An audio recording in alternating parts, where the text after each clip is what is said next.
ইতিমধ্যে শিক্ষার্থীরা মতামত দিয়েছে। নারী শিক্ষার্থীরা মনে করে আমাদের লিডারশিপে ক্যাম্পাসের মধ্যে নারী শিক্ষার্থীরা সবচেয়ে নিরাপদ অবস্থায় আছে, এবং একই সাথে এই ক্যাম্পাসের মধ্যে আমরা ভায়োলেন্স লেভেল একদম শূন্যের কোটায় নিয়ে এসেছি। একটা এক্সাম্পল কেউ দিতে পারবে না আমরা দায়িত্ব নেওয়ার পরে জুলাই বিপ্লব থেকে আজ পর্যন্ত আমরা আমাদের পথ দেখিয়ে আমরা কারোর কাছে শক্তিমত্তা প্রদর্শন করেছি, বরং আমরা সবার স্বাধীনতা এবং সবার নিরাপত্তা আমরা নিশ্চিত করেছি। আজকেও আমরা আপনার জন্য একটা সুসংবাদ আছে, আগামী এক সপ্তাহের মধ্যে আমাদের নারী বোনদের দীর্ঘদিনের তাদের দাবি ছিল আমাদের সুফিয়া কামাল হল থেকে শুরু করে মৈত্রী হল পর্যন্ত, বঙ্গমাতা হল পর্যন্ত একটা বাস সার্ভিস নিয়ে আসা। তো আলহামদুলিল্লাহ আমরা নতুন একটা বাস নিয়ে আসতেছি আগামী এক সপ্তাহের মধ্যে আমাদের বোনদের জন্য, নারীদের জন্য ক্যাম্পাসের মধ্যে আমরা এই বাস উদ্বোধন করব। শুধু এটা একটা বাস না, আমরা এমন একটা বাস নিয়ে আসতেছি, এটা হচ্ছে ইকো বাস। আকিজ গ্রুপ আমাদেরকে স্পন্সর করেছে। সেখানে উপরে সোলার থাকবে, বাসের মধ্যে স্টুডেন্টরা ল্যাপটপ চার্জ দিতে পারবে, ডিভাইস চার্জ দিতে পারবে। একই সাথে সেখানে আমরা পানির ব্যবস্থা করেছি, ড্রিঙ্কিং ওয়াটার, সুপেয় পানি পান করতে পারবে।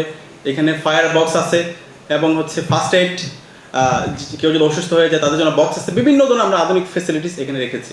প্রশাসনের শত শত অসহযোগিতা, প্রত্যেকটা জায়গায় সিন্ডিকেটের মাধ্যমে আমাদেরকে অসহযোগিতা করা হয়েছে, কিন্তু আমরা এক মুহূর্তের জন্য বসেছিলাম না। আলহামদুলিল্লাহ আমরা প্রমাণ করেছি।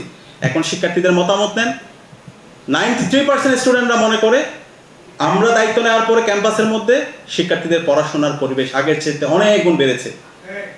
একই সাথে শিক্ষার্থীদের মতামত নেন, আমার নারী বোনদের থেকে মতামত নেন। আমরা মতামত দিয়েছি, 3-4টা সার্ভে রিপোর্ট করেছি। সেই সার্ভে রিপোর্টে ইতিমধ্যে শিক্ষার্থীরা মতামত দিয়েছে। নারী শিক্ষার্থীরা মনে করে আমাদের লিডারশিপে ক্যাম্পাসের মধ্যে নারী শিক্ষার্থীরা সবচেয়ে নিরাপদ অবস্থায় আছে, এবং একই সাথে এই ক্যাম্পাসের মধ্যে আমরা ভায়োলেন্স লেভেল একদম শূন্যের কোটায় নিয়ে এসেছি।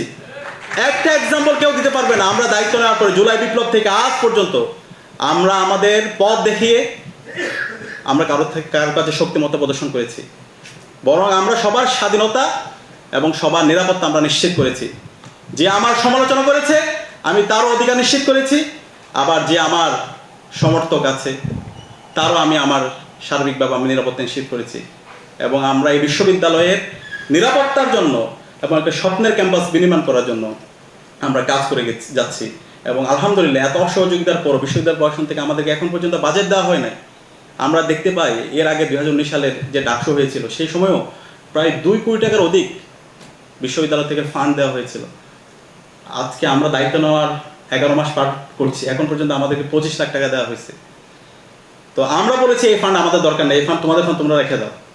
আমরা আল্লাহর রহমতে আমাদের অ্যালামনাইদের মাধ্যমে এবং আমাদের যে রিসোর্সগুলো আছে সেই রিসোর্সের মাধ্যমে আলহামদুলিল্লাহ আমরা গত 11 মাসে যে কাজ করেছি বিশ্ববিদ্যালয় 105 বছর ইতিহাসে এই কাজকে করতে পারে না। এবং আমরা কথা দিয়ে কথা রেখেছি।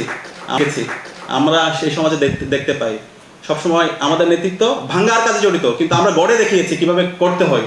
শুধু আমরা অভিযোগ দিই নাই, আমরা নিজেরা প্রমাণ করে দেখিয়েছি। শিক্ষার্থীদের স্বাস্থ্য সেবা থেকে শুরু করে, শিক্ষার্থীদের অনাবাসিক শিক্ষার্থীদের পরিবহন সংকট থেকে শুরু করে, আমাদের বিশ্ববিদ্যালয়ের শিক্ষার্থীদের আবাসন সংকট দূর করার জন্য আমরা অসংখ্য কাজ করেছি। সেই বিষয়গুলো আপনারা জানেন।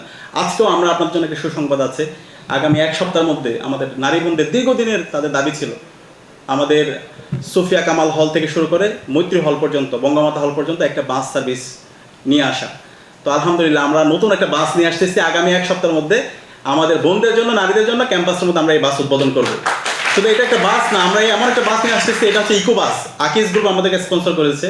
সেখানে উপরে সোলার থাকবে, বাসের মধ্যে স্টুডেন্টরা ল্যাপটপ চার্জ দিতে পারবে, ডিভাইস চার্জ দিতে পারবে।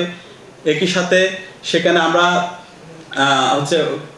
পানির ব্যবস্থা করেছি, ড্রিঙ্কিং ওয়াটার, সুপেয় পানি পান করতে পারবে। এখানে ফায়ার বক্স আছে এবং ফার্স্ট এইড, কেউ যদি অসুস্থ হয়ে যায় তাদের জন্য বক্স আছে। বিভিন্ন ধরনের আমরা আধুনিক ফেসিলিটিস এখানে রেখেছি। তো আলহামদুলিল্লাহ সেটা আমরা প্রমাণ করেছি। বিশ্ববিদ্যালয়ের যেন আবাসন সংকট না থাকে, 2841 কোটি টাকা একটা প্রকল্প, সেটা নিয়ে আমরা কাজ করতেছি। সেই প্রকল্পের কাজ যদি বাস্তবায়ন হয় বিশ্ববিদ্যালয় ইনশাআল্লাহ আর কোনো আবাসন সংকট থাকবে না। প্রথম বর্ষ থেকে শিক্ষার্থীরা সুন্দর একটা পড়ার টেবিল পাবে, সুন্দর একটা তাদের রুম থাকবে, তার একটা বেড থাকবে, চমৎকার একটা একাডেমিক পরিবেশ আমরা নিশ্চিত করতে পারবো। এবং আমরা আশা করতেছি আগামী 1 থেকে 1.5 বছরের মধ্যে এই আমাদের হল নির্মাণগুলোর কাজ শেষ হবে ইনশাআল্লাহ। তো আমরা কাজ করছি। এবং সেন্ট্রাল মসজিদের কথা আপনারা জানেন, 65 বছর পরে এই মসজিদের সংস্কার হয়েছে। এই মসজিদ নিয়ে কেউ কাজ করে নাই। আমরাই এই ডাকসু ইসলামী ছাত্র শিবিরের দায়িত্বশীল নেতৃবৃন্দরাই 65 বছর পরে ঢাকা বিশ্ববিদ্যালয় সেন্ট্রাল মসজিদের আমল পরিবর্তন করেছে।